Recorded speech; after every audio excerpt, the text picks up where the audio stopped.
شروع اللہ کے نام سے جو بڑا مہربان نہایت رحم والا ہے۔ ہا میم، اس کتاب روشن کی قسم کہ ہم نے اس کو مبارک رات میں نازل فرمایا، ہم تو رستہ دکھانے والے ہیں۔ اسی رات میں تمام حکمت کے کام فیصل کیے جاتے ہیں، یعنی ہمارے ہاں سے حکم ہو کر بے شک ہم ہی پیغمبر کو بھیجتے ہیں۔ یہ تمہارے پروردگار کی رحمت ہے، وہ تو سننے والا جاننے والا ہے۔ آسمانوں اور زمین اور جو کچھ ان دونوں میں ہے سب کا مالک، بشرطے کہ تم لوگ یقین کرنے والے ہو۔ اس کے سوا کوئی معبود نہیں، وہی جلاتا ہے اور وہی مارتا ہے، وہی تمہارا اور تمہارے پہلے باپ دادا کا پروردگار ہے، لیکن یہ لوگ شک میں کھیل رہے ہیں۔ تو اس دن کا انتظار کرو کہ آسمان سے صریح دھواں نکلے گا جو لوگوں پر چھا جائے گا، یہ درد دینے والا عذاب ہے۔ اے پروردگار، ہم سے اس عذاب کو دور کر، ہم ایمان لاتے ہیں۔ اس وقت ان کو نصیحت کہاں مفید ہوگی جبکہ ان کے پاس پیغمبر آ چکے جو کھول کھول کر بیان کر دیتے تھے۔ پھر انہوں نے ان سے منہ پھیر لیا اور کہنے لگے یہ تو پڑھایا ہوا اور دیوانہ ہے۔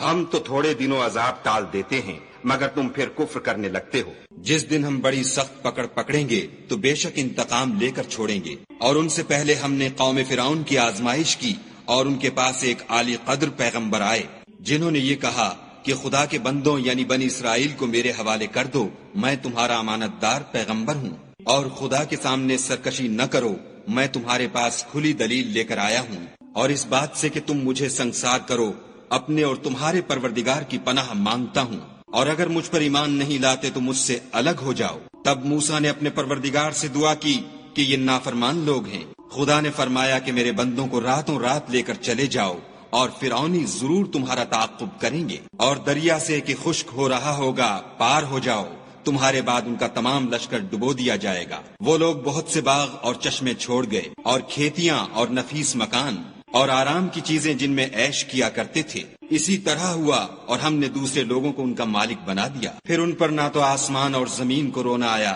اور نہ ان کو مہلت ہی دی گئی، اور ہم نے بنی اسرائیل کو ذلت کے عذاب سے نجات دی، یعنی فرعون سے، بے شک وہ سرکش اور حد سے نکلا ہوا تھا۔ اور ہم نے بنی اسرائیل کو اہل عالم سے دانستہ منتخب کیا تھا، اور ان کو ایسی نشانیاں دی تھیں جن میں صریح آزمائش تھی۔ یہ لوگ یہ کہتے ہیں کہ ہمیں صرف پہلی دفعہ یعنی ایک بار مرنا ہے اور پھر اٹھنا نہیں، بس اگر تم سچے ہو تو ہمارے باپ دادا کو زندہ کر لاؤ، بھلا یہ اچھے ہیں یا تبا کی قوم؟ اور وہ لوگ جو تم سے پہلے ہو چکے ہیں ہم نے ان سب کو ہلاک کر دیا، بے شک وہ گناہ گار تھے۔ اور ہم نے آسمانوں اور زمین کو اور جو کچھ ان میں ہے ان کو کھیلتے ہوئے نہیں بنایا، ان کو ہم نے تدبیر سے پیدا کیا ہے، لیکن اکثر لوگ نہیں جانتے۔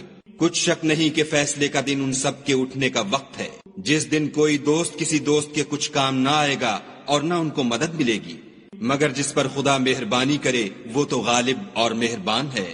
بلا شبہ تھوہر کا درخت گناہ گار کا کھانا ہے، جیسے پگھلا ہوا تانبا پیٹوں میں اس طرح کھولے گا جس طرح گرم پانی کھولتا ہے۔ حکم دیا جائے گا کہ اس کو پکڑ لو اور کھینچتے ہوئے دوزخ کے بیچوں بیچ لے جاؤ، پھر اس کے سر پر کھولتا ہوا پانی انڈیل دو کہ عذاب پر عذاب ہو، اب مزہ چکھ، تو بڑی عزت والا اور سردار ہے۔ یہ وہی دوزخ ہے جس میں تم لوگ شک کیا کرتے تھے۔ بے شک پرہیزگار لوگ امن کے مقام میں ہوں گے، یعنی باغوں اور چشموں میں، حریر کا باریک اور دبیز لباس پہن کر ایک دوسرے کے سامنے بیٹھے ہوں گے۔ وہاں اس طرح کا حال ہوگا، اور ہم بڑی بڑی آنکھوں والی سفید رنگ کی عورتوں سے ان کے جوڑے لگائیں گے۔ وہاں خاطر جمع سے ہر قسم کے میوے منگائیں گے اور کھائیں گے، اور پہلی دفعہ کے مرنے کے سوا کہ مر چکے تھے موت کا مزہ نہیں چکھیں گے، اور خدا ان کو دوزخ کے عذاب سے بچا لے گا۔ یہ تمہارے پروردگار کا فضل ہے، یہی تو بڑی کامیابی ہے۔ ہم نے اس قرآن کو تمہاری زبان میں آسان کر دیا ہے تاکہ یہ لوگ نصیحت پکڑیں، بس تم بھی انتظار کرو، یہ بھی انتظار کر رہے ہیں۔